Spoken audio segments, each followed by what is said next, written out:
Good morning, good morning. हाँ, तो मैं अभी फिर से बता देता हूँ तुम्हें मैंने क्या किया है। मैंने सबसे पहले एक नया फ़ोल्डर बनाया है एनिमेशन मास्टर क्लास करके, क्योंकि जब भी गिटहब पे कोड अपलोड होगा तो तुम्हें इसी नाम के फ़ोल्डर में तुम्हें पूरा का पूरा एनिमेशन वाला कोड मिल जाएगा। एनिमेशन मास्टर क्लास को मैंने VS कोड में ओपन किया और इसमें मैंने बनाई index.html की फ़ाइल बना ली, script.js की फ़ाइल बना ली और style.css की फ़ाइल बना ली। 3 फाइलें हमने क्रिएट कर ली। उसके बाद सबसे पहले इन तीनों की लिंकिंग करेंगे। तो मैंने index.html में बॉयलर प्लेट कोड लिख लिया और टाइटल के ठीक ऊपर मैंने लिख लिया लिंक टैग और इसमें style.css, यानी अपने CSS की फाइल की लिंकिंग कर ली। उसके बाद जहाँ पे बॉडी क्लोज होती है उसके ठीक ऊपर मैंने लिखा स्क्रिप्ट src और इसमें लिख दिया script.js, यानी स्क्रिप्ट की फाइल लिंक करा ली। इस तरीके से तीनों फाइल हमारे लिंक हो गए हैं। HTML के अंदर style.css और script.js लिंक हो गया। अब style.css में आते हैं और यहाँ पे सबसे पहले मार्जिन 0 सेट कर देते हैं, पैडिंग को 0 सेट कर देते हैं और बॉक्स साइजिंग को बॉर्डर बॉक्स सेट करते हैं। उसके बाद HTML और बॉडी इनकी हाइट और विड्थ 100% सेट कर देते हैं, हाइट 100% और विड्थ 100%। इतना हो गया। अब हम लोग बनाने वाले हैं टिल्ट इफेक्ट। टिल्ट इफेक्ट क्या होता है तो इसको देखते हैं सबसे पहले कि टिल्ट इफेक्ट दिखता कैसा है। तो मैं ब्राउज़र पे आके सर्च करता हूँ tilt JS. Tilt JS search करते ही तुम्हें यहाँ पे गिटहब का एक पेजेस का एक लिंक दिखेगा, टिल्ट जेएस और टाइनी पैरेलैक्स और टिल्ट इफेक्ट फॉर jQuery। तो ये बाय डिफ़ॉल्ट jQuery को यूज करता है, jQuery को यूज करके इसे बनाया गया है। जैसे मैं इसे ओपन करता हूँ तो तुम्हारे सामने वेबसाइट ओपन हो जाती है। टिल्ट इफेक्ट कैसा होता है तो देखो, जैसे ही मैंने इस बॉक्स पे हॉवर किया और माउस को मूव कर रहा हूँ तो इस तरीके का इफेक्ट देखने को मिल रहा है। इसी को हम लोग कहते हैं टिल्ट इफेक्ट, यानी बिल्कुल 3D जैसा इफेक्ट। नॉर्मली ये बॉक्स कुछ भी नहीं है, लेकिन जैसे इस बॉक्स पे हॉवर किया जाता है तो ये अपने इनिशियल पोजीशन से थोड़ा सा ऊपर होता हुआ दिखाई देता है और उसके बाद जैसे ही इसमें माउस मूव करते हैं तो ये बिल्कुल उसी डायरेक्शन में अप और डाउन होता हुआ दिखता है। इसी को हम लोग कहते हैं टिल्ट इफेक्ट। बिल्कुल 3D जैसा लुक है, लेकिन इसको 3JS का यूज करके नहीं बनाया गया है। बिल्कुल नॉर्मली हम लोग HTML CSS और जावास्क्रिप्ट का यूज करके इसे बनाते हैं। इसे ही कहते हैं टिल्ट इफेक्ट। अब इसे इंटीग्रेट कैसे करना है तो देखो, require jQuery no CSS is needed. इसने खुद ही नोटिस दे रखा है कि jQuery की ज़रूरत पड़ेगी, CSS की कोई ज़रूरत नहीं है। अगर डाउनलोड करना हो तो यहाँ से डाउनलोड कर लो या तो डॉक्यूमेंटेशन देख लो। तो हम लोग डॉक्यूमेंटेशन पर क्लिक करेंगे।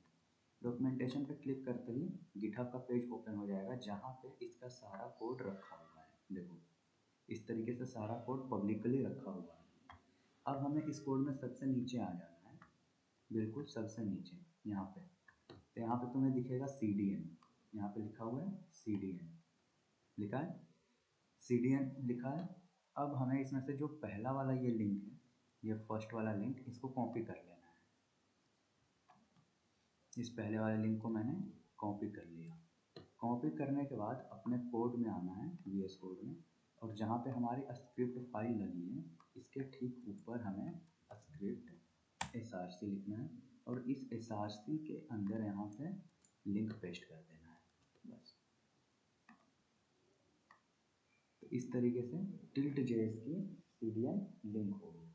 टिल्ट जेएस की CDN लिंक करने के बाद इसने पहले बताया था कि टिल्ट जेएस jQuery को यूज करता है, तो हमें jQuery की ज़रूरत पड़ेगी और इन्होंने jQuery की CDN तो दी नहीं है, तो कहाँ से लाएं। तो ईजी है, ब्राउज़र पे आ जाओ और सर्च करो jQuery CDN और एंटर। तो jQuery CDN जैसे ही लिख के एंटर करते हैं तो हमारे सामने jQuery की वेबसाइट आती है, लेकिन हम वहाँ से नहीं उठाएंगे, हम आ जाएंगे CDN.js की वेबसाइट पर।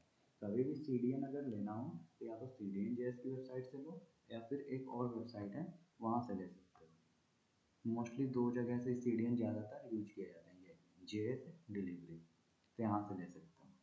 तो CDN.js की वेबसाइट ओपन करते हैं और यहाँ पर पहले वाली जो लिंक है, पहला वाला ऑप्शन है, इसमें स्क्रिप्ट टैग को कॉपी करते हैं। स्क्रिप्ट टैग को कॉपी कर लिया मैंने। अब देखो ये है हमारी tilt JS, TILT tilt JS CDN। Tilt JS की CDN है ये है हमारी मेन जेएस, इसको मैंने लिख दिया मेन जेएस। अब टिल्ट जेएस jQuery की यूज करता है, jQuery को यूज करता है, तो टिल्ट जेएस के ऊपर हम लोग jQuery की लिंकिंग करेंगे। तो यहाँ पे मैंने अपना जो कोड कॉपी करके मैं लाया था यहाँ से बीच वाले पे क्लिक करके जो मैंने स्क्रिप्ट टैग कॉपी की थी उसको मैंने यहाँ पे पेस्ट कर दिया और यहाँ पे मैं लिख देता हूँ jQuery CDN।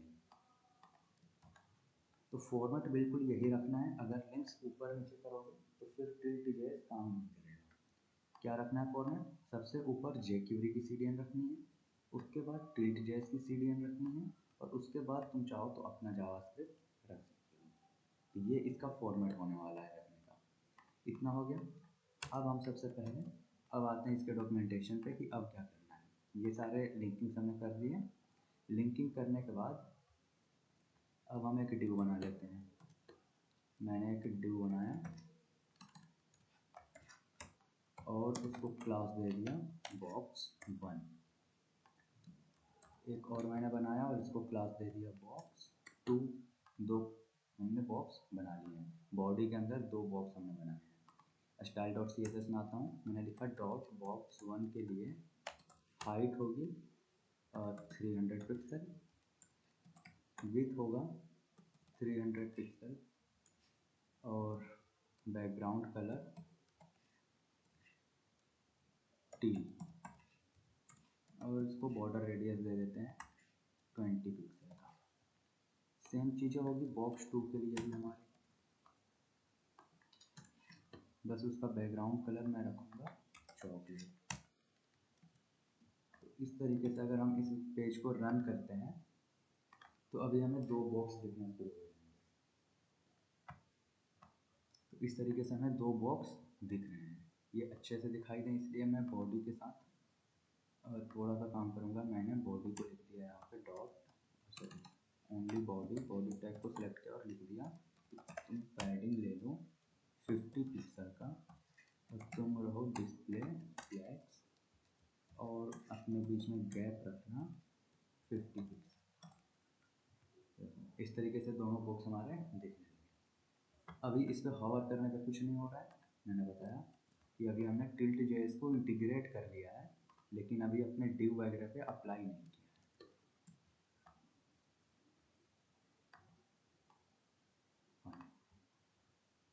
अब देखो इसको अप्लाई कैसे करना है। तो यहाँ पे हम देखते हैं द मोस्ट बेसिक यूजेज, मतलब सबसे इजी तरीका यूज करने का जो है कि स्क्रिप्ट फाइल हमने लिंक कर ली। स्क्रिप्ट फाइल देखो, स्क्रिप्ट फाइल लिंक करनी थी वो हमने लिंक कर ली। Mark your element data minus title. कोई भी एलिमेंट अगर तुम्हें जिस पे तुम्हें टिल्ट इफेक्ट यूज करना है वहाँ पे अगर तुम डेटा माइनस टिल्ट अगर लिखते हो तो वो इफेक्ट काम करने लगेगा। चेक करते हैं।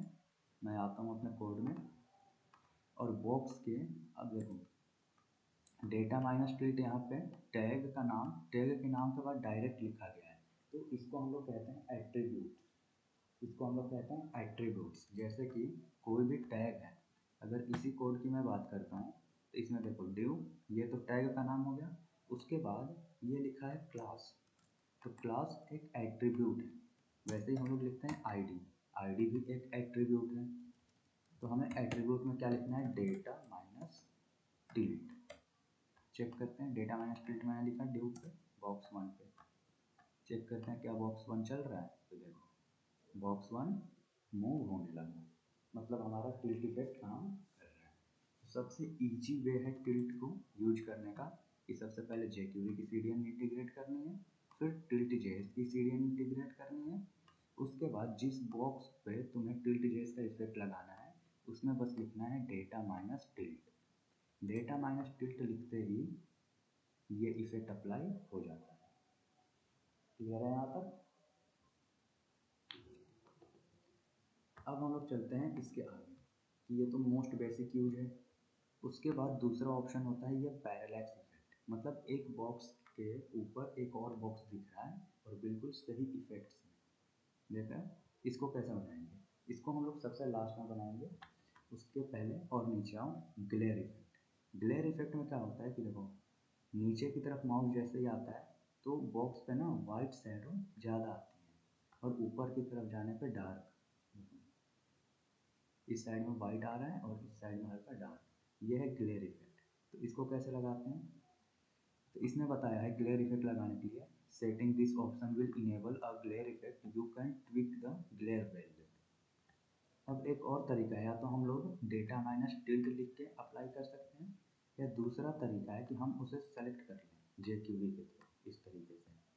ये जे क्यूरी का फॉर्मेट है सेलेक्ट करने का, ये जो फॉर्मेट है सेलेक्टर जावास्क्रिप्ट में, ये जे क्यूरी का फॉर्मेट है।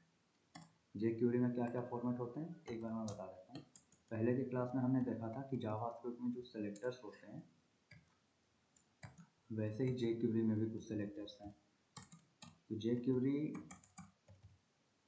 क्यूरी में अगर किसी चीज़ को तुम्हें सेलेक्ट करना है तो इस तरीके से तुमने लिखा, और इसके अंदर अगर तुम डॉट के साथ कोई भी चीज़ लिखते हो, डॉट के साथ तुम क्लास को लिख सकते हो, तो ये जे क्यूरी में सेलेक्टर हो गया। तो इसके बाद तुम यहाँ पे चाहो तो आईडी को लिखने के लिए हैश के साथ आईडी लिख सकते हो, और टैग को लिखने के लिए तुम डायरेक्ट ऐसे ही टैग लिख सकते हो। तो इस तरीके से जे क्यूरी में सेलेक्टर काम करते हैं। तो अगर हम चाहें तो इस तरीके से भी टिल्ट इफेक्ट बना सकते हैं। जैसे देखो, बॉक्स 1 पे अभी मैंने डेटा माइनस टिल्ट लिखा था तो वो काम कर रहा है, लेकिन बॉक्स 2 पे नहीं काम कर रहा है। तो बॉक्स 2 के लिए हम चाहें तो जावा स्क्रिप्ट लिख सकते हैं। कैसे, जो हमारी ये स्क्रिप्ट फाइल हमने लिंक की है, हम इसके अंदर आ जाते हैं स्क्रिप्ट में। स्क्रिप्ट में मैं आ गया, स्क्रिप्ट में आने के बाद मैंने ये कोड पेस्ट कर दिया। अब देखो यहाँ पे जो यूज हो रहा है वो है जेएस माइनस टिल्ट, और डॉट के साथ यूज हो रहा है, डेट मीन्स ये एक क्लास है। तो यहाँ पे हमें क्लास लिखनी है। तो बॉक्स 2 पे हम अप्लाई करना चाहते हैं, तो बॉक्स 2 को हम यहाँ पे लिख देते हैं डॉट बॉक्स 2, और अब चेक करते हैं। तो देखो इस पर भी ये अप्लाई हो गया, यहाँ तक कि ग्लेयर इफेक्ट भी अप्लाई हो गया। कैसे, ध्यान दो, दोनों बॉक्स में, ग्रीन वाले बॉक्स में अगर मैं ऊपर जाता हूँ और नीचे आता हूँ, कोई भी वाइट इफेक्ट नहीं है इसमें, नहीं है। लेकिन इस वाले बॉक्स में अगर मैं ऊपर जाता हूँ तो कोई वाइट इफेक्ट नहीं है, लेकिन नीचे आता हूँ तो देखो हल्का सा वाइट इफेक्ट है। तो इसी को हम लोग ग्लेयर इफेक्ट कहते हैं, ऊपर में डार्क और नीचे में हल्का सा वाइट। अब ग्लेयर इफेक्ट की वैल्यू बढ़ा सकते हैं, यहाँ पे 0.5 है, 0.8 कर दिया मैंने, तो अब ये ग्लेयर इफेक्ट ज़्यादा दिखेगा। देखो 0.8 की जगह मैंने कर दिया 2, अब ये और ज़्यादा दिखेगा। मैंने कर दिया 10, तो अब ये और ज़्यादा दिखेगा। तो ये है ग्लेयर इफेक्ट। क्लियर है। तो हम लोग चाहें तो जावास्क्रिप्ट के थ्रू भी, या तो तुम डेटा माइनस टिल्ट लिख के उस बॉक्स को टिल्ट जेएस के साथ यूज कर सकते हो, या तो तुम चाहो तो उस क्लास को ऐसे जावास्क्रिप्ट के साथ यूज कर सकते हो। क्लियर है। तो हमने ग्लेयर बनाना सीख लिया। ग्लेयर की वैल्यू जब तक ट्रू रहेगी तो ग्लेयर काम करेगा, अगर इसकी वैल्यू फॉल्स कर दी मैंने तो अब ये ग्लेयर इफेक्ट काम नहीं करेगा, अब ये नॉर्मल सिर्फ टिल्ट काम करेगा। तो आई होप यहाँ तक तुम्हें क्लियर हो गया है। इसके बाद इस पर और एक ऑप्शन है कीप फ्लोटिंग। जैसे ये देखो फ्लोट कर रहा है, और मैंने, ध्यान देना, बॉक्स को मैंने राइट साइड से छोड़ा, तो ये देखो बॉक्स राइट साइड में ही रुका हुआ है। अगर मैं इसे लेफ्ट साइड से छोड़ता हूँ तो ये लेफ्ट साइड में रुका हुआ है, मतलब बॉटम साइड में। अगर बॉटम राइट में छोड़ूँ तो बॉटम राइट में। नॉर्मली हमारा बॉक्स अभी कैसे काम कर रहा है, मैंने इस पर कवर किया और माउस हटाया तो ये अपने इनिशियल पोजीशन में आ जाता है, आ रहा है। लेकिन इस वाले बॉक्स में क्या हो रहा है कि ये अपने इनिशियल पोजीशन में नहीं आ रहा है, जो इसकी लास्ट पोजीशन है उसी में रह रहा है। तो इसको चाहो तो सेट कर सकते हो। इसको करने के लिए बस सिंपल है कि रिसेट की वैल्यू फॉल्स कर देनी है। यानी हमने यहाँ पे मैक्स ग्लेयर लिखा, ठीक है, मैं यहाँ पे लिख दूँ रिसेट इक्वल टू फॉल्स। तो रिसेट की वैल्यू जैसे ही मैंने फॉल्स करी,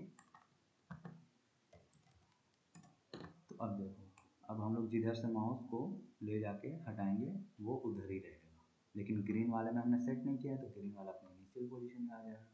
अगर हम इसको बॉटम से हटाएं तो बॉटम की साइड सेट, यानी रीसेट की वैल्यू हम चेंज कर सकते हैं। और अगर इसकी रीसेट की वैल्यू हमने कर दी ट्रू, तो अब क्या होगा कि जैसे ही हम माउस इस पे से हटाएंगे तो ये अपने इनिशियल पोजीशन में आ जाएगा। क्लियर है? तो ये ऑब्जेक्ट भी सीख लिया हम लोग। अब देखते हैं इसके आगे क्या है। इसके आगे है स्केल ऑन हॉवर। जैसे ही इस पर हम हॉवर करते हैं तो देखो ये जूम हो रहा है जूम, स्केल हो रहा है ये। जैसे ही मैंने इस पर हॉवर किया ये स्केल हो गया। इसके लिए हमारे पास एक प्रॉपर्टी आती है स्केल की, कि कितना स्केल करना है। तो मैंने इसमें लिख दी स्केल 1.5। बॉक्स 2 पे हमने लिखा है, ध्यान देना, क्योंकि हम लोग इस जावास्क्रिप्ट में जो भी लिख रहे हैं वो बॉक्स 2 पे लिख रहे हैं, और हम लोग यहाँ पे जो लिखे थे वो बॉक्स 1 पे लिख रहे हैं। तो देखो बॉक्स 1 पे कुछ नहीं हो रहा है, जैसे मैं हॉवर कर रहा हूँ तो ये नॉर्मल है, जूम नहीं हो रहा है। लेकिन बॉक्स 2 पे हॉवर करते ही देखो ये जूम हो गया। मैंने 1.5 दिया है इसलिए इतना ज़्यादा जूम हो रहा है। तुम इसे अगर 10 दे दो और ज़्यादा जूम हो जाएगा, स्क्रीन के बाहर आ जाएगा बिल्कुल। देखो इसको 1.2 की वैल्यू दे दो तो ये इतना जूम हो गया। इसे 1 दे सकते हो, लेकिन 1 इसकी इनिशियल पोजीशन है, 1 में ये जूम नहीं होगा। ओके, 1 से जैसे ही ज़्यादा जाएगा तो ये जूम होगा, और जैसे ही 1 से कम होगा यानी 0.5 तो ये स्मॉल होगा। देखो पावर करते ही स्मॉल हो गया। तो अगर तुम, और 1 इसकी इनिशियल पोजीशन है, तो अगर तुम्हें जूम करना है तो यहाँ पर मैं लिख देता हूँ for zoom use more than 1 and for zoom out, यानी अगर तुम चाहते हो कि जूम ना हो तो उसके लिए यूज लेस देन 1। तो ये मैंने यहाँ पे डॉक्यूमेंटेशन पे लिख दिया। अब जब तुम्हें कोड मिलेगा तो ये कमेंट एज टीज मिलेगा, तुम चाहो तो उसे देख सकते हो कि जूम करने के लिए हमें 1 से बड़ी वैल्यू रखनी होगी और छोटा करने के लिए वैल्यू 1 से कम रखनी होगी। तो हमने ये इफेक्ट भी देख लिया। और देखते हैं कि इस लाइब्रेरी के साथ और क्या कर सकते हैं। आगे है डिसेबल वाई एक्सेस। अब देखो इस बॉक्स में क्या होता है, इसमें मैं माउस ऊपर नीचे करूँ तो कुछ नहीं होता है, मतलब वाई एक्सेस में बंद है, लेकिन सिर्फ लेफ्ट और राइट में चल रहा है। लेफ्ट और राइट में माउस मूव करने पे काम कर रहा है, ऊपर और नीचे बंद है।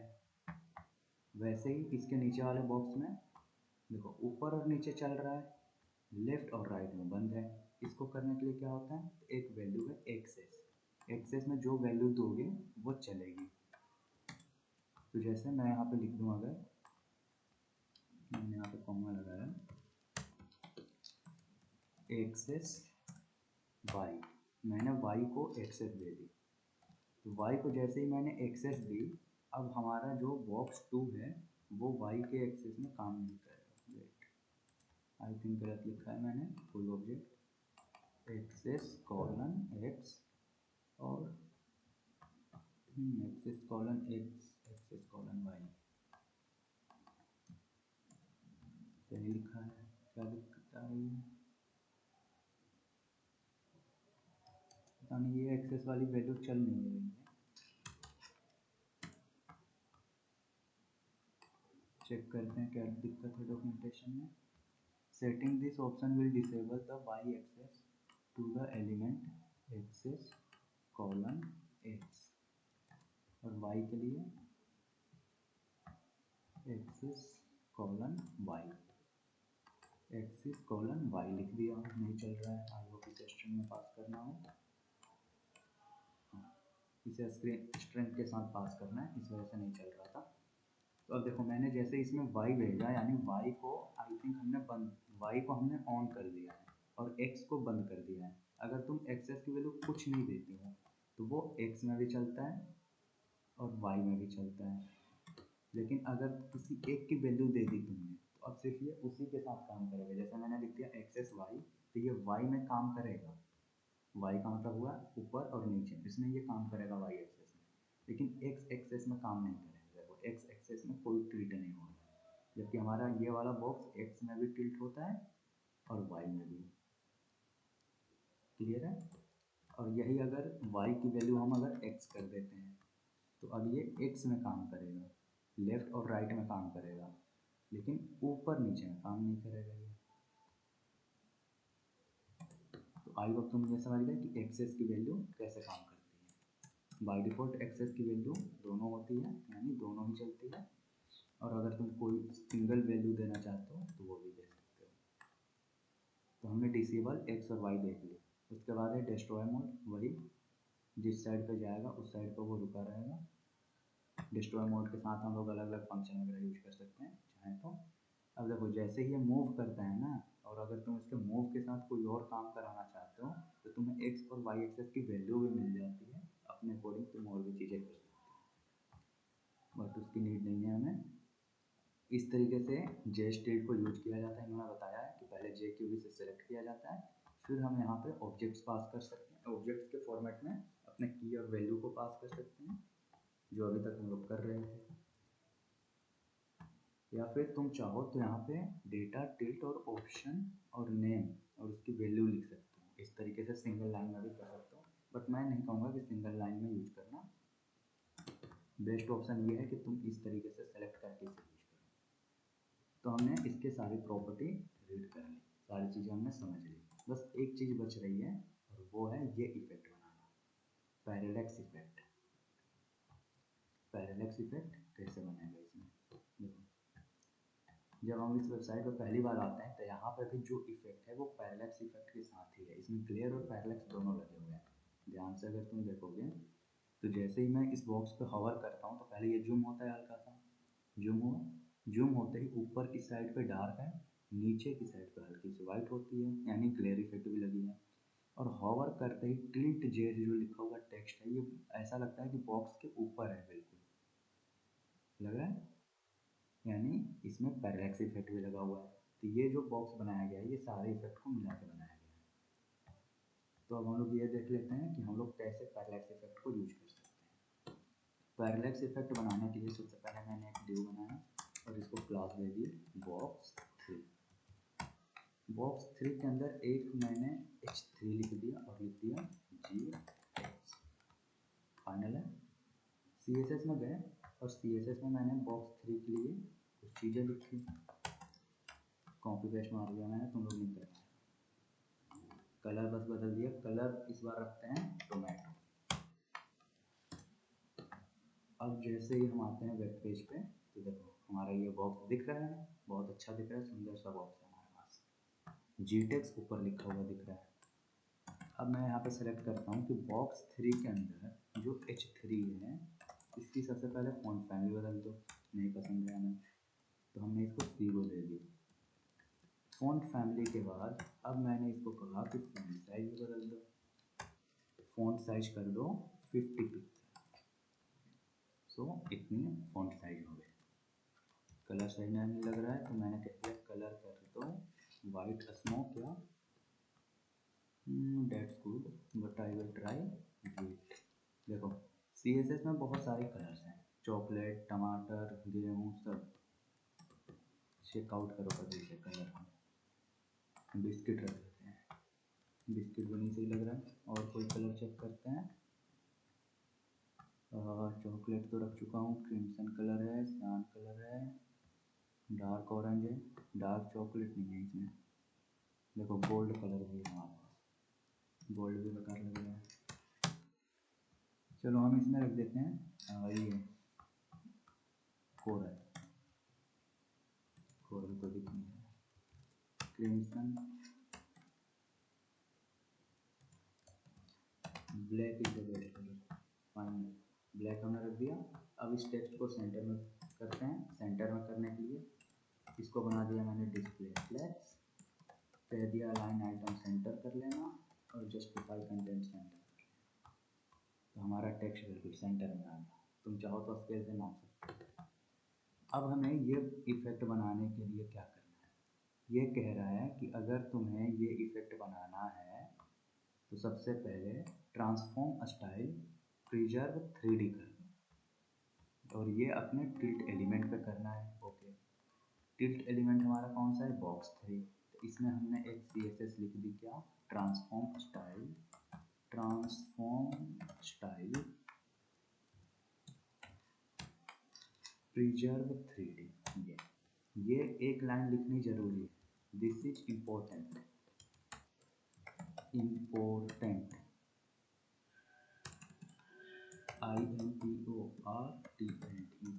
For tilt effect. ये जरूरी है, इसके बिना ये इफेक्ट नहीं बनेगा। तो ये लिखना है हमें, और ये लाइन हमें ऊपर रखनी पड़ेगी, नहीं तो तुम लोग भूल जाओगे फिर लिखोगे नहीं है। तो ये लाइन लिखनी कंपलसरी है। ट्रांसफॉर्म स्टाइल प्रिजर्व 3D लिख दिया हमने।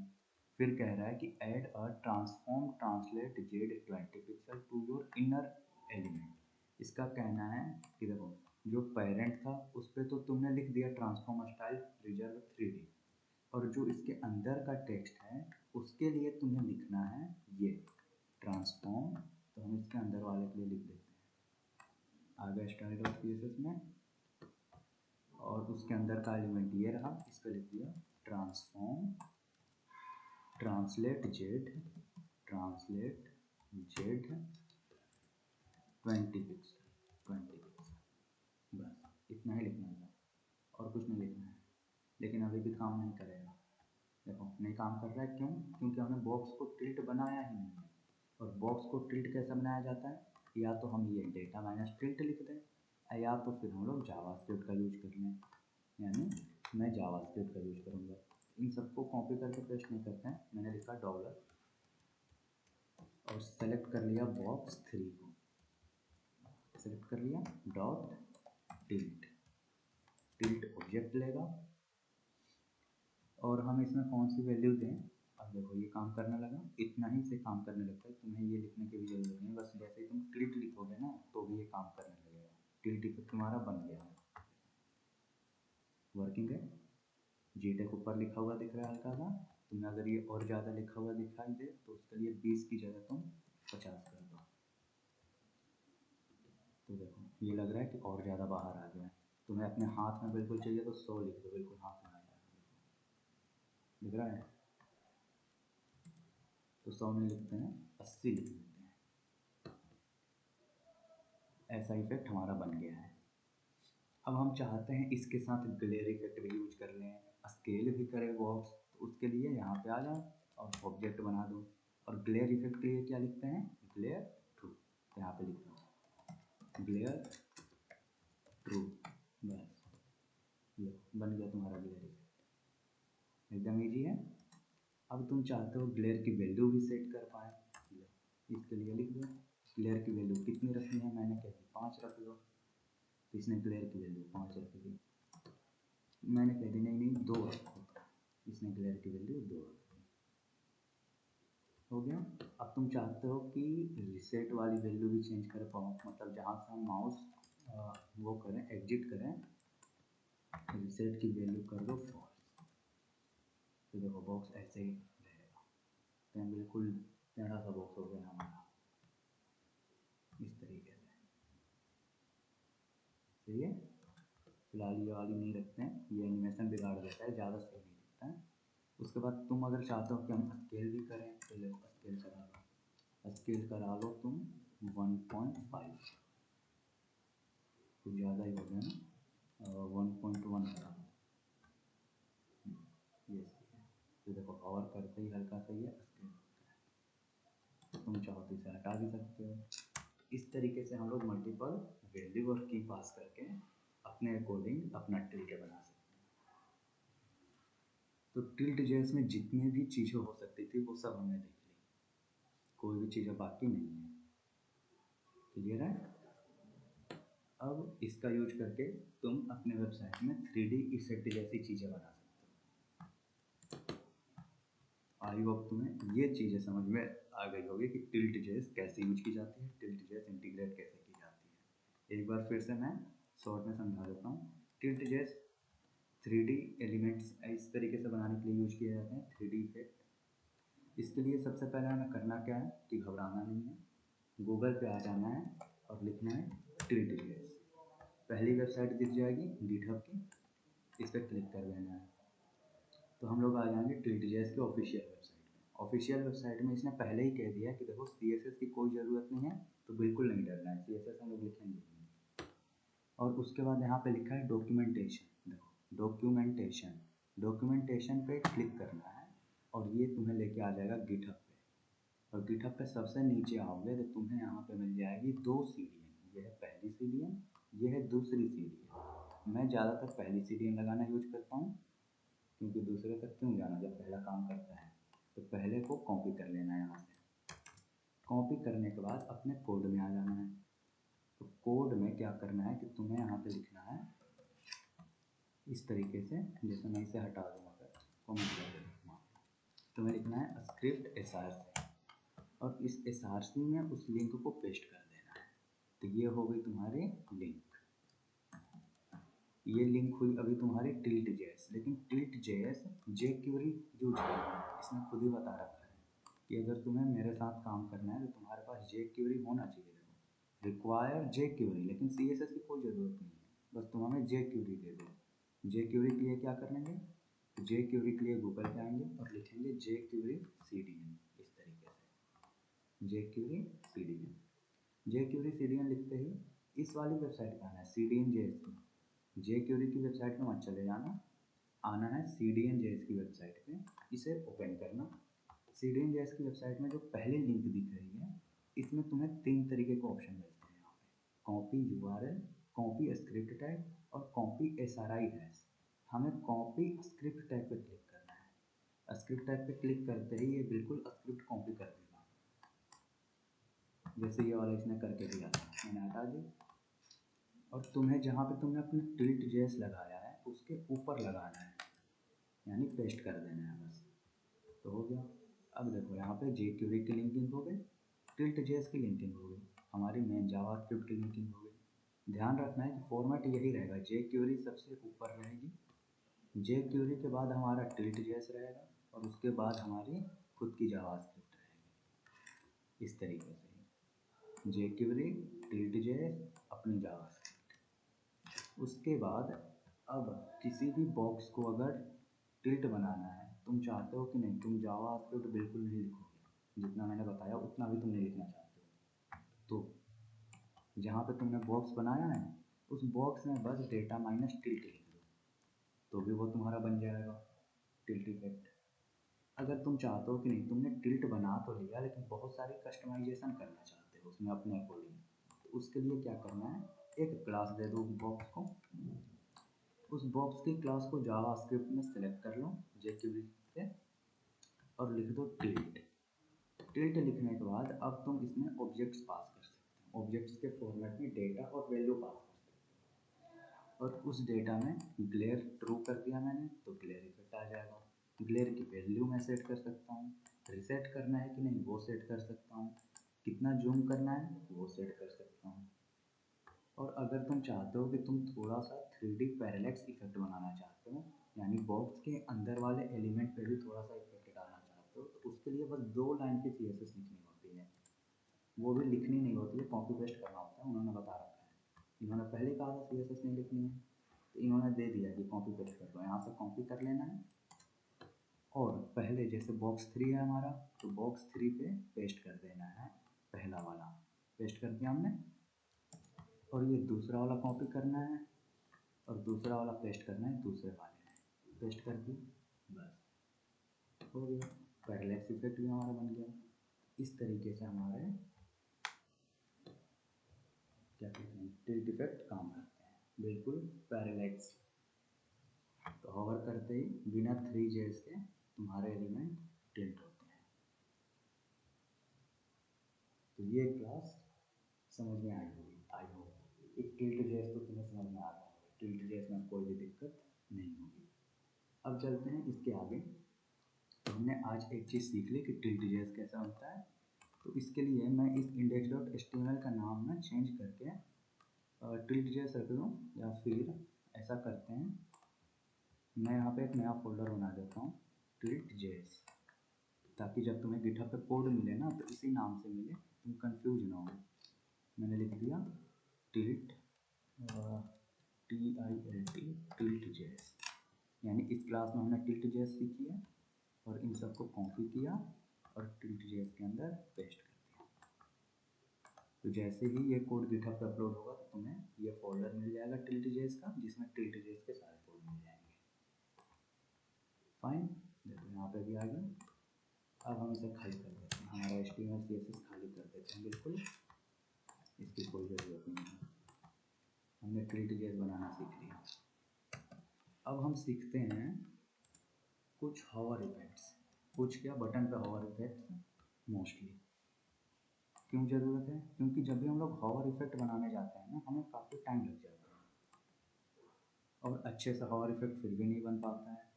तो उसके लिए भी मैं तुम्हें वेबसाइट बताता हूँ कि कहाँ से यूज कर सकते हैं। पहले हम लोग देख लेते हैं कि कौन सा हॉवर इफेक्ट है। तो उसका नाम है आई थिंक hover.css। hover.css। अब देखो इनके इफेक्ट्स देखना हॉवर पे।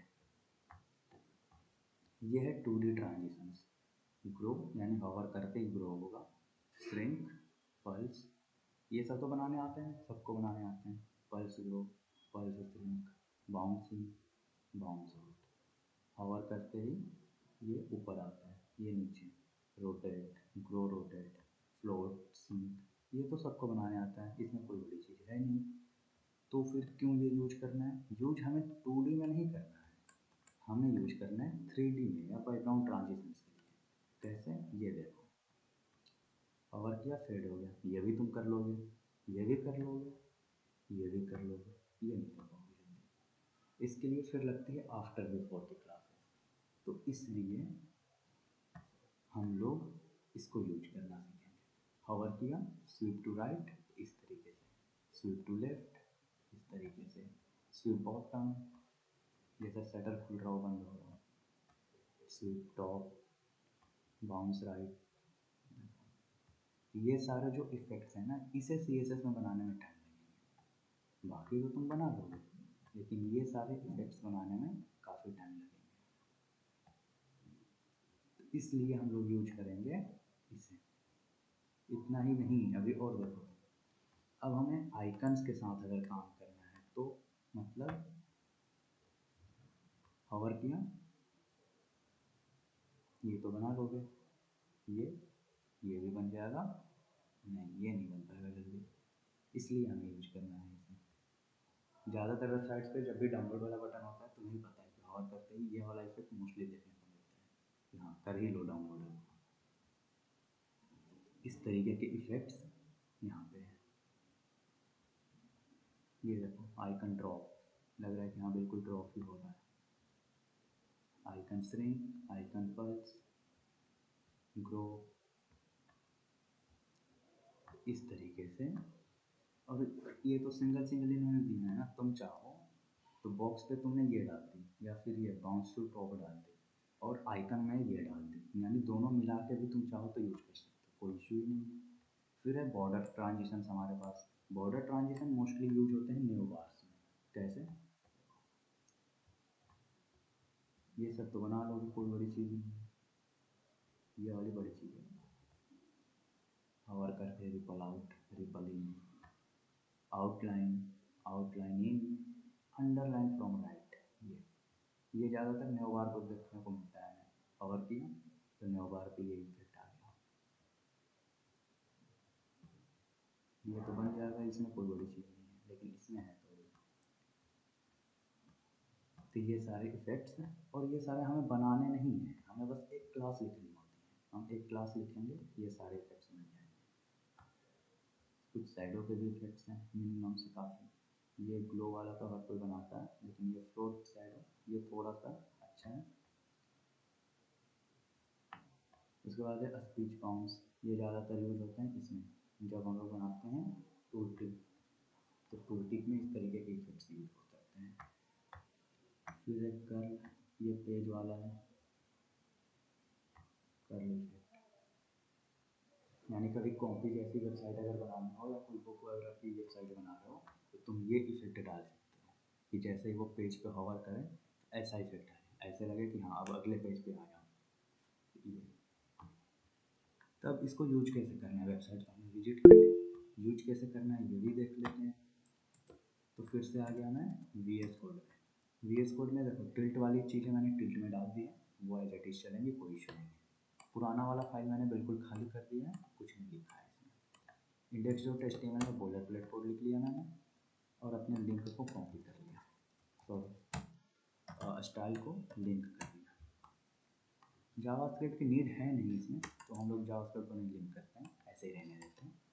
डॉक्यूमेंट की जगह मैंने लिख दिया hover.css, यही पढ़ने वाले हैं। hover.css को लिंक करने के लिए ब्राउज़र पे आना है और तुम्हें सर्च करना है hover.css cdn, hover.css cdn search करना है। जैसे ही cdn लिख के सर्च करोगे तो तुम्हारे सामने cdn.js की वेबसाइट आ जाएगी और इस पे आ जाना है। cdn.js की वेबसाइट ओपन होते ही तुम्हें 3 तरीके की लिंक देती है, ये मैं तुम्हें कई बार बता चुका हूँ। 3 तरीके की लिंक देती है, लेकिन हमें हमेशा यूज करना है लिंक टैग, यानी बीच वाला ही यूज करो। बीच में अगर तुम्हें लिंक टैग मिलेगा या तो स्क्रिप्ट टैग मिलेगा। तो लिंक टैग है, इसमें लिखा भी है कि हाँ यहाँ पे लिंक टैग मिलेगा। लिंक टैग हम लोग कहाँ पे यूज करते हैं, तो हेड टैग के अंदर। और मैंने हमेशा बताया कि कोई भी लिंक या स्क्रिप्ट यूज करो तो अपने वाले से ऊपर किया करो। मैंने अपने लिंक टैग के ऊपर लिख दिया, यानी ये है हमारा hover.css की cdn, कमेंट लिख देता हूँ मैं। और ये है हमारा style.main css है, main css। लिंकिंग हो गई हमारी, फाइन। लिंक करने के बाद अब क्या चाहिए हमें, अब हमें चाहिए कोई एलिमेंट जिसमें हम ये सारी चीज़ें हम बनाएंगे या लगाएंगे। तो जल्दी से हमें एक मेन्यू बना लेते हैं। मैंने दिया div क्लास नेम, न्यू बार बना लिया। न्यू बार के अंदर मैंने बना लिए H5 बना लें, हाँ बना। एक में लिख दिया हेलो, एक में लिख दिया वेलकम, एक में लिख दिया टू, और एक में लिख दिया gtext, और एक में क्लास। यानी 5 मेन्यू बन गए। इसके लिए जल्दी से CSS लिख लेते हैं, इसमें तो बहुत तेज हैं हम लोग। तो सबसे पहले universal margin 0, padding 0, box sizing border box. इतना लिखने के बाद HTML comma body height 100%, with 100%। उसके बाद डॉट नेम की हाइट रहेगी 80 पिक्सल, विथ रहेगी 100%, डिस्प्ले रहेगा फ्लैक्स, अलाइन आइटम्स रहेंगे सेंटर, गैप रहेगा 20 पिक्सल का, और जस्टिफाई कंटेंट्स भी रहेंगे सेंटर। फिर लिखा डॉट न्यू के अंदर जो H5 टैग्स हैं इनकी फ़ॉन्ट फैमिली को UI कर देना और फ़ॉन्ट साइज कर देना 35 पिक्सल, कलर ब्लैक ही ठीक है, नो इशू। अब इसको रन करते हैं, रन है ऑलरेडी। तो इस तरीके से हमारा मेन्यू बन के भी आ रहा है, बिल्कुल बता देता है, लेकिन थोड़ा सा सही तो कर सकते हैं। मैंने कह दिया फ़ॉन्ट वेट, वो हेडिंग जैसे दिख रहा है ना अभी, तो हम उसको 300 पे कर देते हैं, सही है। ठीक है, तुम समझ गए ना कि इस तरीके से जब मेन्यू बनता है। अब हम उस पर इफेक्ट कैसे लगाते हैं। इफेक्ट लगाने के लिए देखो ईजी है बिल्कुल, ये लोग बताए थे कहीं पे, और बता नहीं रहे हैं, बताए थे। जो ये डाउनलोड गिटहब है इस पर मत क्लिक करना, डाउनलोड हो जाएगा। यहाँ पे लिखा है फोक मी ऑन गिटहब, इस पर क्लिक करना। जैसे ही क्लिक करोगे ना तो इनके गिटहब पे आ जाओगे, जहाँ पे इन्होंने अपनी सारी कोडिंग लिख रखी है। इन्होंने CSS में भी कोड लिख रखा है, लेस में भी लिख रखा है, और सैस में भी लिख रखा है। ये दोनों CSS के वो हैं, क्या कहते हैं इसे, प्री प्रोसेसर्स कहते हैं। तो वो मतलब CSS लिखने का एक नया तरीका है, मैं बता रहा था ना एक बार वो। तो हमें बस नीचे आ जाना है और नीचे आ जाना है और नीचे आ जाना है थोड़ा सा। डॉट हॉवर क्लास के लिए ये सारी चीज़ें लिखी है इन्होंने, ठीक है, ये भी लिखी है, ये भी सही है। ए टैग हमने बना दिया है और ए टैग पे ये चीज़ें हमें लिखी है। ओके, क्या लिखना है कि बस क्लास, क्लास के बाद देखो इन्होंने लिखा है कि तुम्हें लिखनी है क्लास, ठीक है, हम आ गए, हमने लिख दी क्लास। जैसे जैसे कहेंगे बस वैसे ही करना है। क्लास लिख दिया हमने, ध्यान से देखो, क्लास लिख दिया।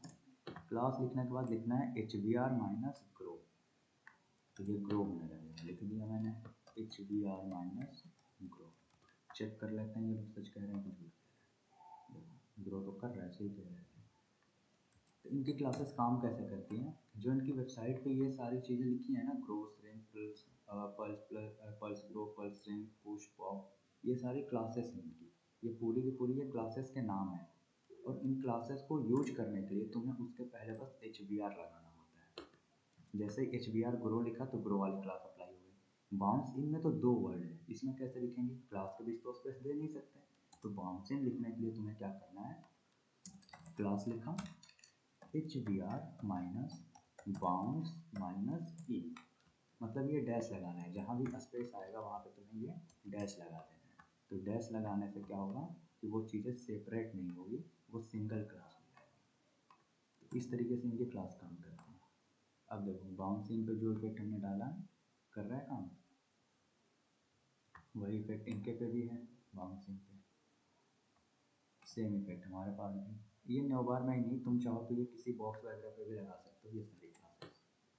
अब क्या है ना कि हमारा जब माउस एंटर हो रहा है, तो मैं इसे करता हूँ पॉइंटर हो जाए, माउस कर्सर पॉइंटर, तो फील आए कि हाँ हल्की सी ब्लिंकिंग है।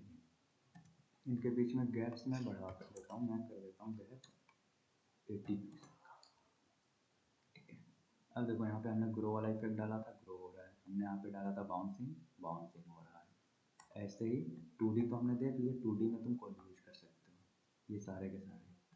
अब है background transitions, sweep to right, sweep to right, ये तो मैं index.html में आया, टू वाले को मैंने क्लास दिया, क्लास में लिखा है bounce to right, H B R minus bounce to right.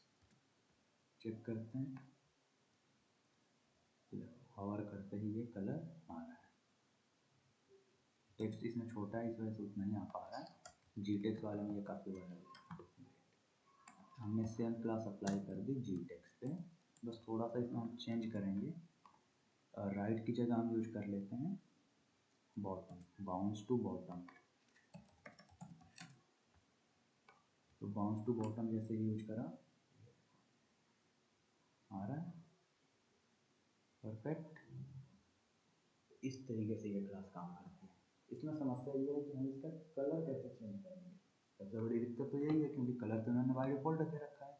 अब अगर तुम्हारी वेबसाइट रेड थीम पे है और इनका कलर ये है, फिर तो मैच ही नहीं करेगा, हमें कलर भी चेंज करना है। इन्हीं के डॉक्यूमेंटेशन में देखते हैं इन्होंने कलर के लिए क्या बोला है। तो इन्होंने यूज करना तो बता दिया कि देखो ऐसे ऐसे यूज कर लो, हो गया यूज, इस तरीके से लिंकिंग कर लेनी है, कर लिया हमने, फिर से यूज कर लो, फिर से कर लिया। Note display property, display in line block और वर्टिकल अलाइन मिडिल, कोई मतलब नहीं है। H V R icon forward, अच्छा ये आइकन्स के लिए है। कलर, कलर कहाँ है, इन्होंने कलर के लिए कुछ नहीं बताया है। फिर से एक बार डॉक्यूमेंटेशन देख लो कि शायद कलर के लिए कुछ बताया हो। देखो हर बार इन्होंने यूज किया है हॉवर, फोकस और एक्टिव स्केल, ठीक है। इन्होंने कोई क्लासेस यूज की नहीं है। अब हम क्या करें, तो अब हम इनके क्लासेस को ना ओवरराइड करने की कोशिश करेंगे। ओवरराइड इन सेंस की CSS में या किसी भी कोडिंग लैंग्वेज में तुम्हें भी पता है कि कोड्स लाइन बाय लाइन चलते हैं। अगर मैं यहाँ पे बैकग्राउंड कलर रेड दे दूँ तो क्या ये काम करेगा, चेक कर लेते हैं, देखो लेकिन वो रेड तो परफेक्ट हो गया, फिक्स हो गया। हम चाहते हैं कि इस पे बिफोर में रेड लगे। अब देखो क्लासेस ओवरराइड कैसे होती है, इनकी क्लासेस को ओवरराइड करने के लिए ही मैंने तुम्हें कहा था कि hover dot C S S को हमेशा कोशिश करना कि अपने वाले सी एस एस के ऊपर लिखो। अब कोड जब भी चलता है तो लाइन बाय लाइन चलता है, राइट। कोड जब भी चलता है किसी भी प्रोग्रामिंग लैंग्वेज में कोडिंग लाइन बाय लाइन चलती है। यहाँ पे समझिए, कोडिंग हमेशा लाइन बाय लाइन चलेगी। मैंने अगर जावास्क्रिप्ट में लिखा वेरिएबल a इक्वल टू 5, तो कोड को अभी क्या याद है कि a की वैल्यू 5 है। मैंने उसके 5 लाइन बाद मैंने लिख दिया कि वेरिएबल a इक्वल टू 10। अब उसे क्या याद होगा, वेरिएबल a इक्वल टू 10 या 5? सिंपल सी बात है, वो 5 पहले उसने पढ़ा था तो उसने याद किया था कि ठीक है a की वैल्यू 5 है। फिर वो नीचे आया, उसने देखा कि a की वैल्यू 10, अब उसे याद हो गया a की वैल्यू 10। तो जो सबसे नीचे का कोड होता है ना, वो याद होता है, मतलब वो चलता है। इसी फॉर्मूले का यूज करके हम लोग क्लासेस ओवरराइड करते हैं किसी भी प्रोग्राम लैंग्वेजेस में। तब style dot C S S में भी चीज़ें ऐसे ही काम करती हैं। जैसे अगर मैं तुम्हें यहीं पे एग्जांपल दिखाऊं, इसको मैंने बंद कर दिया, क्लियर है। और इस क्लास के लिए मैं बस एक बैकग्राउंड कलर लिखता हूँ। ध्यान देना, मैंने यहाँ पे लिखा बैकग्राउंड कलर ब्लैक। तो देखो, 2 के पास बैकग्राउंड कलर अभी क्या आया है, ब्लैक आया है। सेम क्लास को मैंने कॉपी किया और अब मैं ब्लैक की जगह लिख लूँगा रेड। अब 2 की जगह बैकग्राउंड कलर क्या आ गया, रेड आ गया। जबकि लिखा तो हमने ब्लैक भी है, उसने पहली बार में ब्लैक अप्लाई किया, फिर वो नीचे आया, उसने देखा कि अब बैकग्राउंड कलर रेड करना है, उसने रेड कर दिया। इस तरीके से काम होता है। तो सेम हम लोग इसी का यूज करेंगे क्लासेस ओवरराइड करने के लिए। हाउवर बाउंस टू राइट में जो कलर है बाय डिफ़ॉल्ट, वो कलर क्या है, ब्लू है। बाय डिफ़ॉल्ट इनका कलर क्या है, ब्लू ही है ना। देखो, जैसे ही हम हावर करते हैं तो ये ब्लू कलर में आ रहा है। और हमें ये क्लास बदलनी है। मैंने पहले बताया कि ये जो क्लासेस बनती हैं ना, ये जो इफेक्ट बनता है, ये बिफोर और आफ्टर का यूज करके बनता है हमेशा। तो मैंने क्या किया कि इनकी ये क्लास है ऑलरेडी, कौन सी, इतनी, हावर बाउंस टू राइट। और मुझे पता है कि बिफोर लगा के हम इसे ओवरराइड कर सकते हैं। तो बिफोर में मैंने बैकग्राउंड कलर रेड ले लिया। अब मैं हावर करूँगा तो बैकग्राउंड कलर रेड है, जबकि इसमें ब्लू ही है अभी, लेकिन इसमें रेड आएगा क्योंकि मैंने इस पर ओवरराइड किया है। कभी कभार हो सकता है कि बिफोर के साथ वो ना काम करे, तो तुम इस केस में यहाँ पे आफ्टर भी लगा दो, कि जो दोनों पे यही कलर है। और दोनों को 2 लाइन में लिखने से अच्छा है कि हम ऐसे लिख लें, बिफोर हो गया कॉमा आफ्टर, दोनों ही केस में तुम बैकग्राउंड कलर रेड रखना। तो बस अब ये ओवरराइड हो गई क्लास। अगर और कोई ओवरराइड करनी है, जैसे देखो बॉटम वाले पे यानी जीटेक्स वाले पे हवर करने पे क्या आ रहा है, ब्लू कलर आ रहा है। इसको कैसे ओवरराइड करेंगे, सबसे पहले इस क्लास को कॉपी कर लो। कॉपी कर लिए, सी एस एस में आ जाओ। सी एस एस में लिखो डॉट और इस क्लास का नाम, double colon before comma dot class का नाम, डबल कॉलन आफ्टर। कई बार हो सकता है कि आफ्टर में वो बना हो, कई बार हो सकता है बिफोर में बना हो। मोस्टली बिफोर में होता है, आफ्टर के केस में भी बनता है। और यहाँ पे हमने बैकग्राउंड कलर सेट कर दिए, क्या सेट कर दें, चॉकलेट। अब ये हॉवर करते ही चॉकलेट कलर में आएगा। लेट्स सी, जीटेक को हॉवर किया, देखो चॉकलेट कलर में आ गया। समस्या ये है कि हवर करते कलर भी इसका वाइट हो रहा है, हम उसको भी ओवरराइड कर सकते हैं। मैंने कहा कि जैसे ही हवर हो तो बैकग्राउंड को ये कर देना, कलर इसका ब्लैक कर देना। चेक करते हैं, कलर ओवरराइड नहीं हो रही है, फाइन। तो कलर ब्लैक नहीं हो रहा है, ब्लू। फिर देखना होगा कि कलर के लिए इन्होंने कौन सी क्लासेस यूज की है। हवर करते ही हर बार इनके में ब्लैक ही आ रहा है, वाइट आ रहा है, ठीक है। अगर मैं यहाँ पे कर दूँ ब्लैक तो वाइट आ रहा है। अगर बैकग्राउंड वाइट ही हो तब गायब हो जा रहा है, यानी कलर के साथ इनके में दिक्कत है। तो इनकी कलर को भी ओवरराइड कर सकते हैं। अब कलर को कैसे ओवरराइड कर सकते हैं, तो उसके लिए इनका सी एस एस पढ़ेंगे बैठ के हम लोग।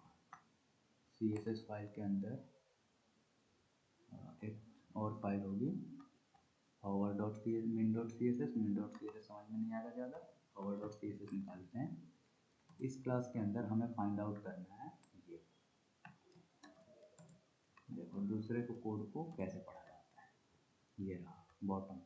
तो बॉटम में इन्होंने देखो बिफोर में यहाँ पे बैकग्राउंड कलर किया था, वही बैकग्राउंड कलर हो रहा था, हमने उसे चेंज कर दी। अब यहाँ पे इन्होंने कहीं पे कलर भी दिया होगा, तभी तो कलर आ रहा है हर बार। कलर नहीं है इधर कहीं भी, एक्टिव, हाँ इन्होंने एक्टिव क्लास यूज किया है। ओह सॉरी ये देखो,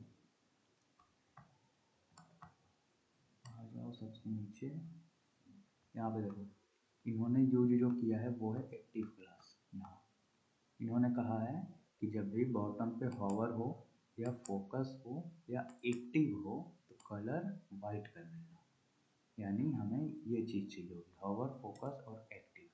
तो हम इसको कह सकते हैं ओवरराइड करने के लिए कि इन क्लासेस पे जब भी ऐसे हॉवर हो HOVER कॉमा, इन क्लासेस पे कभी ये क्लासेस कभी फोकस हो या ये क्लासेस कभी एक्टिव हो तो इनका कलर ब्लैक रखना है। अब देखो ये भी ओवरराइड हो गई। अब हॉवर करना ब्लैक कलर भी आ रहा है, टेक्स्ट भी ब्लैक रह रहा है, यहाँ पे हमने ब्लैक कलर दिया है। हॉवर करने पे मैं बैकग्राउंड कलर चॉकलेट सेट करता हूँ, चॉकलेट, और कलर ब्लैक रखता हूँ। लेट्स सी हॉवर करने पे अब इसका कलर वाइट नहीं हो रहा है, लेकिन इसमें वाइट है, तो हमने ये क्लास भी ओवरराइड कर। तो ओरिजिनली इसमें दो ही चीज़ें हैं, बैकग्राउंड कलर ओवरराइड करना और कलर ओवरराइड करना, ताकि हम लोग अपने CSS के अकॉर्डिंग उसे यूज कर सकें, अपने वेबसाइट के अकॉर्डिंग उसे हम यूज कर सकें। वो हमने कर ली, ये दोनों चीज़ें तुमने सीख ली। अब तुम्हें किसी भी क्लास पे अगर अप्लाई करना हो तो तुम्हें बस ये 2 लाइन की चीज़ें ओवरराइड करनी होती है बस। अगर तुम ये 2 लाइन की चीज़ें ओवरराइड कर लोगे तो तुम्हारी वेबसाइट के अकॉर्डिंग ये बिल्कुल फिट हो जाएगी। तो हॉवर के अब इसमें तुम सारे के सारे इफेक्ट्स बना सकते हो। जैसे इसमें जो ये वाले यूज होते हैं बैकग्राउंड ट्रांजिशंस में, ये सब यूज होते हैं जो हम तुम लोग बॉक्सेस पे लगा सकते हो। कोई भी जो कार्ड वगैरह बनाते हो, कार्ड पे ये चीज़ें लग सकती हैं। आइकन तो बटन्स पे ये यूज होते हैं मोस्टली, ये पूरा का पूरा सेक्शन बटन के साथ यूज होता है। बॉर्डर ट्रांजिशन हमेशा यूज होते हैं ज़्यादातर न्यू बार के साथ। जैसे न्यू बार पे किसी आइकन पे हॉवर हो तो इस तरीके से है, अंडरलाइन फ्रॉम सेंटर। तो मैंने इसमें क्लासेस को दे दी HBR minus underline from centre. अब जैसे ही हम क्लासेस पे हॉवर करेंगे तो देखो बिल्कुल सेंटर से वो कलर निकल के आ रहा है। लेकिन हम चाहते हैं कि हम इसका कलर बदल लें, तो सिंपल है, हम इस क्लास को कॉपी करेंगे, style.css में आ जाएंगे और हम लिखेंगे डॉट, ये क्लास का नाम बिफोर, और बिफोर में बैकग्राउंड कलर करेगा ब्लैक। तो हो गया ओवरराइड, ब्लैक कलर में अभी आने लगा। क्लियर है? तो आज हमने एनिमेशन के लिए 2 वेबसाइट सीखी, पहला tilt.js और दूसरा hover CSS। इन दोनों को यूज करो अपने वेबसाइट्स में, नए एनिमेशन ऐड ऑन करो। इसके साथ ही एनिमेशन की क्लासेस हो सकती हैं, सप्ताह में 1 या 2 क्लासेस एनिमेशन की आते रहें। तो देखते हैं, अगर पसंद आता है तो ये क्लासेस आगे भी कंटिन्यू होंगी।